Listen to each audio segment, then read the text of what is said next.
जय राम जय राम श्री राम जय जय राम। मेरे प्रभु राम, हम सबके श्री राम के इस 107 संस्करण में आप सभी का स्वागत है, आप सभी का हार्दिक अभिनंदन है। प्रिय मित्रों, आप सबको यह रामचरितमानस का सत्संग बहुत ही सुंदर लग रहा है। इसको लाइक सब्सक्राइब करके बेल आइकॉन जरूर दबा दें। इसको अधिक से अधिक अपने सोशल मीडिया में शेयर करें। यही आप सबकी भगवान श्री रामचंद्र जी के श्री चरण कमलों में मंगलमय सेवा होगी। यदि आप प्रतिदिन इस रामचरितमानस को आप सुनते हैं तो आपके जीवन की कोई भी समस्या नहीं रहेगी। आपके जीवन में सुख शांति समृद्धि और आनंद की वर्षा होगी। तो आइए प्रवेश करते हैं। सिद्ध तपो घन जोगी जन सुर किन्नर मुनि वृंद बसई तहाँ सुकृत सकल सेवई शिव सुख कंद। सियापति राम मेरे प्रभु राम, हरिहर विमुख धर्म रति नाही। ते नर तह सप नेहु नहीं जाही। तेहि गिरि पर बट बिटप विशाला। अनित नूतन सुंदर सब काला। त्रिविध समीर सुशीतली छाया। अशिव विश्राम बिटप श्रुति गाया। एक बार तेहि तर प्रभु गयो। अतर बिलोक अति सुख भयऊ। निज कर दासी नागरी पुछाला। बैठे सहज ही शंभु कृपाला। कुंद इंदुधर गौर शरीरा। अभुज प्रलंब परि धन मुन चीरा। तरुण अरुण अम्बुज समचरना। नख दुति भगत हृदय तम हरना। भुजग भूति भूषण त्रिपुरारी। आनन शरद चंद छबिहारी। जटा मुकुट सुर सरित सिर। लोचन नलिन विशाल। नीलकंठ लावण्य निधि। शोभाल विदुभाल। सियापति राम मेरे प्रभु राम। मेरे प्रभु राम, हम सबके श्री राम के इस 107 संस्करण में आप सभी का हार्दिक अभिनंदन है, हार्दिक स्वागत है। प्रिय मित्रों, आप सबको यह रामचरितमानस बहुत ही सुंदर लग रहा है। इसको लाइक सब्सक्राइब करके बेल आइकन जरूर दबा दें और इसको अधिक से अधिक अपने सोशल मीडिया में शेयर करें। यही आप सबकी भगवान श्री रामचंद्र जी के श्री चरण कमलों में मंगलमय सेवा होगी। आइए अब इन्हीं दोहों और चौपाइयों का हिंदी में भावार्थ श्रवण करते हैं। सिद्ध तपोघन जोगी जन सुर किन्नर मुनि वृंद बसई तहाँ सुकृत सकल सेवहि शिव सुख कंद। सिद्ध तपस्वी योगीगण देवता किन्नर और मुनियों के समूह उस पर्वत पर रहते हैं। वे सब बड़े पुण्यात्मा हैं और आनंद कंद श्री महादेव जी की सेवा करते हैं। हरिहर विमुख धर्म रति नाही। ते नरतः सपने नहीं जाही। तेहि गिरि पर बट बिटप विशाला। नीत नूतन सुंदर सब काला। जो भगवान विष्णु और महादेव जी से विमुख हैं और जिनकी धर्म में प्रीति नहीं है, वे लोग स्वप्न में भी वहां नहीं जा सकते हैं। उस पर्वत पर एक विशाल बरगद का पेड़ है जो नित्य नवीन और सब काल 6 ऋतुओं में सुंदर रहता है। त्रिविध समीर सुशीतल छाया। शिव विश्राम बिटप श्रुति गाया। एक बार तई तर प्रभु गयो। तरु बिलोक उर अति सुख भयो। वहाँ 3 प्रकार की शीतल मंद सुगंध वायु बहती रहती है और उसकी छाया बड़ी ठंडी रहती है।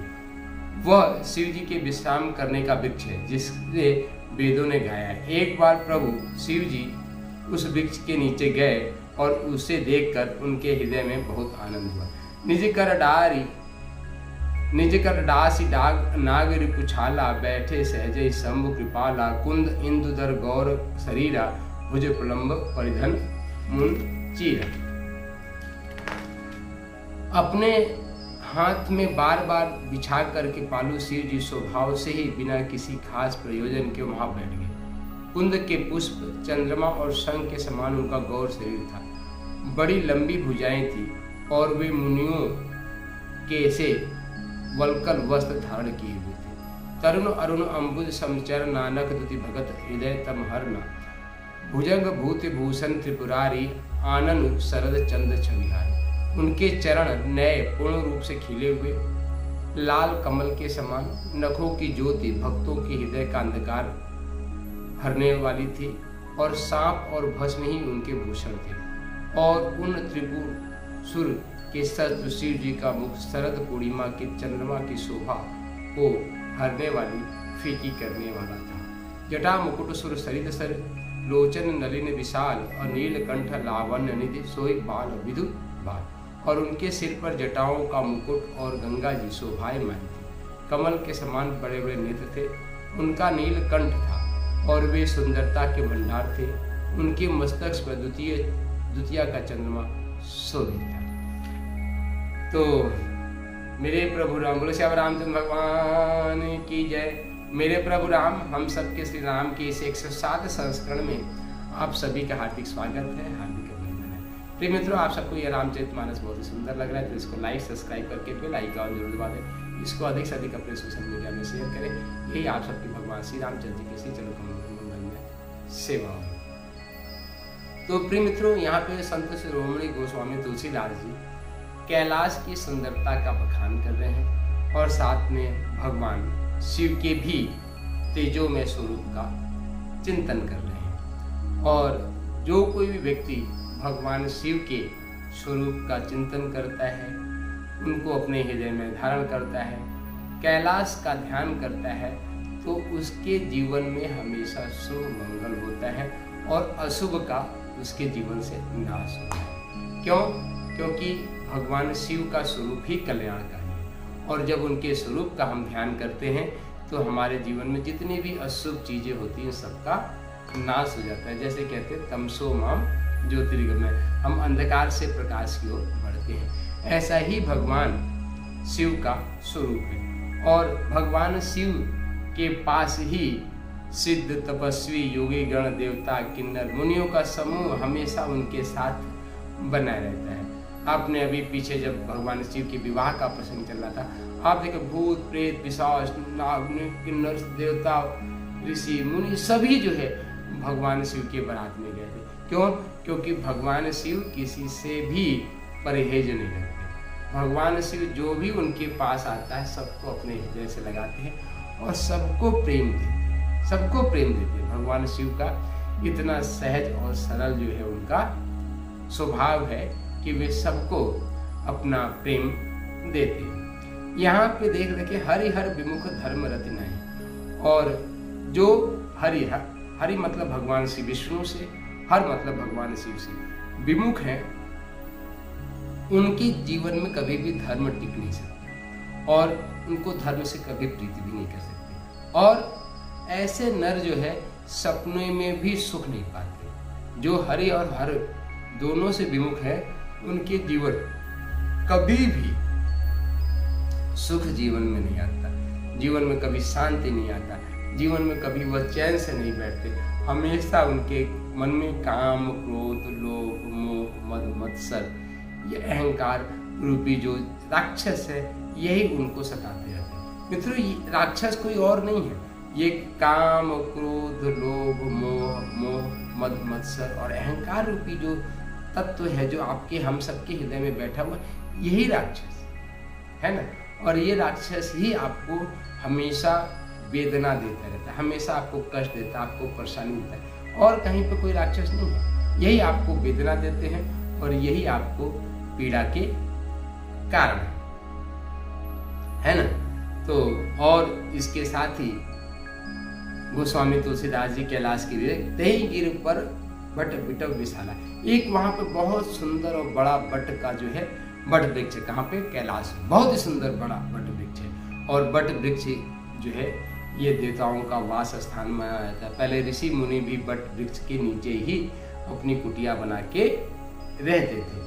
और नित्य नूतन सुंदर सब काला, और वह वट वृक्ष जो है हमेशा सुंदर, नित्य नूतन, प्रतिदिन नौ नौ भवती, प्रतिदिन वह नया स्वरूप में जो है खिल के सामने आता है, ऐसा जो है वह सुंदर है। त्रिविध समीर सुशीतल छाया, और उस बरगद के बीच में त्रिविध समीर मतलब शीतल मंद सुगंध, मतलब शीतल हल्का हल्का और सुगंधित मंद मंद पवन जो है चलता रहता है, जो मन को हमेशा प्रसन्न रखता है, शरीर को सुख देने वाला होता है।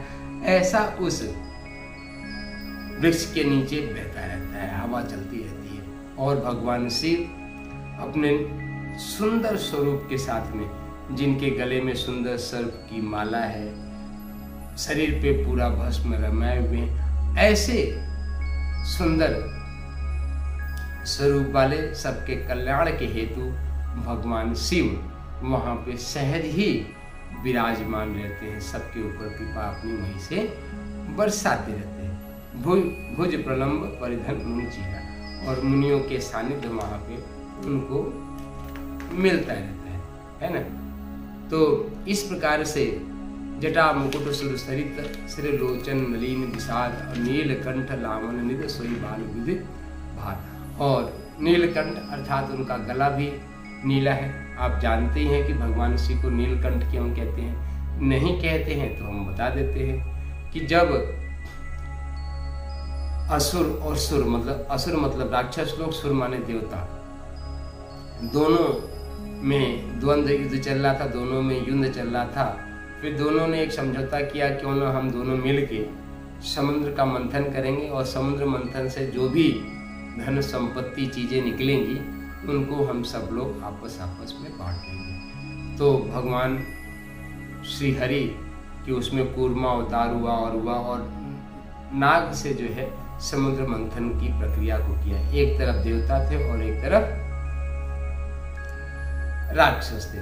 और जब समुद्र मंथन किया गया तो समुद्र मंथन से हलाहल विष की उत्पत्ति हुई। आप सोचिए, उसी समुद्र से अमृत भी निकला था जिसको देवताओं ने पान किया। राहु केतु ने छद्म वेश से उसको पान कर लिया था, इसीलिए भगवान श्री मोहिनी अवतार धारण करके उनको दो भागों में बांट भी दिया, और साथ में उसी समुद्र मंथन से हलाहल विष निकला। अमृत पीने के लिए तो सभी लालायित हो गए, देवता भी लालायित हो गए और राक्षस भी लालायित हो गए, है ना। पर विष पीने के लिए कोई तैयार नहीं था। संसार की यही रीति है, अच्छा तो सबको चाहिए और विष पीने के लिए कोई तैयार होता नहीं है। पर देवादिदेव महादेव जब विष पीने के लिए कोई तैयार नहीं हुआ और विष की अग्नि से, विष्णु के ताप से सारा संसार जलने लगा, तो भगवान शिव ने कहा कि कोई बात नहीं, यदि इस विष को कोई नहीं धारण कर रहा है तो इस विष को मैं स्वयं धारण कर लेता हूँ। और भगवान शिव जो है उस विष को लेके पान कर गए, और पान करके उसको गले के नीचे नहीं उतारा, क्योंकि गले के नीचे उतारते तो शरीर का अपना धर्म है। पर उस विष को उन्होंने भगवान श्री राम का नाम लेते लेते उन्होंने गले में धारण कर लिया। इसीलिए भगवान शिव का जो गला है वह नीलकंठ दिखता है। नीलकंठ मतलब नीले रंग का भगवान का शिव है। तो आप कल्पना कीजिए कि जो भगवान शिव लोक कल्याण की भावना से, लोक हित के में रत रहते हुए विष को भी पान कर जाते हैं, ऐसे शिव, कल्याणकारी शिव हम सबके जीवन का हमेशा ध्यान रखते हैं। और ऐसे भगवान शिव का जो स्वरूप है वे शरद की पूर्णिमा, अभी शरद की पूर्णिमा आने वाली है, शरद की पूर्णिमा की तरह सुंदर लोगों के मन की शांति देता है, शोभायमान हो रहा है। और त्रिपुरासुर के शत्रु शिव जी जो है उस पर जो है करते हैं, और भगवान शिव का हम सबके जीवन पे भी कृपा बना रहे, हम सबके जीवन में भी भगवान शिव कृपा करते रहे। और इसके लिए सिर्फ एक रात मात्र मतलब कि भगवान शिव का हम सब ध्यान करते रहे। ओम शिव का आप जितना जप कर सकते हैं ओम शिव का जप करें। और मैंने पूर्व में मित्रों हमने निवेदन किया था कि सर्वप्रथम हम सबके जीवन में भगवान शिव कृपा करते हैं, और जब भगवान शिव हमारे ऊपर कृपा करते हैं तो हम सबको वैष्णव जन बना देते हैं, अर्थात भगवान श्री राम भगवान श्री कृष्ण के चरणों में स्वाभाविक रूप से भेज देते हैं कि जाओ। तो और भगवान शिव क्या करते हैं, खुद के स्वरूप को उनको ध्यान करने से जब हम भगवान शिव का ध्यान करते हैं तो हमारे अंतःकरण की जितनी भी मलिनता है वह भस्म होकर खत्म हो जाती है, और निर्मल मन जनसनी में बाबा, जिसका मन निर्मल होता है वही भगवान श्री हरि को प्राप्त करता है, भगवान श्री राम को प्राप्त करता है, भगवान श्री कृष्ण को प्राप्त करता है। तो भगवान शिव हम सबकी मलिनता को दूर करते हैं, हम सबकी जितनी भी गंदगी है उस सबको जला के भस्म कर देते हैं अपनी ऊर्जा से, अपने तेज से और अपने स्वरूप से। इसलिए हम सबको अपने जीवन के कल्याण के लिए भगवान शिव का ध्यान करना चाहिए। और मित्रों, हमने आपको बता दिया था कि आप अपने इस जीवन का कल्याण इस शरीर में रहते हुए कर सकते हैं। इस शरीर के अलावा अपने कल्याण का दूसरा कोई साधन है ही नहीं। इस शरीर में रहते हुए ही भगवान का ध्यान करते हुए आप अपने जीवन को सुफल, सफल और सार्थक बना सकते हैं। मित्रों, इस संसार को देख के मन में बहुत पीड़ा भी होती है, बहुत तकलीफ होती है कि जिस निमित्त भगवान ने, यह प्रकृति ने यह जीवन दिया, यह सुंदर शरीर दिया, हम उस जीवन को, इस शरीर को उसके निमित्त तो न लगाते हुए यह जो नश्वर संसार है, जो नष्ट होना है, एक दिन यह शरीर भी नष्ट होना, इसकी सुंदरता में, इसके पोषण में, इसके भोग और विलास में हम पूरा जीवन को खपा देते हैं। हम पूरा जीवन किस चीज में खपाते हैं? इसी भोग विलास, इन्हीं चीजों के वस्तुओं को इकट्ठा करने में।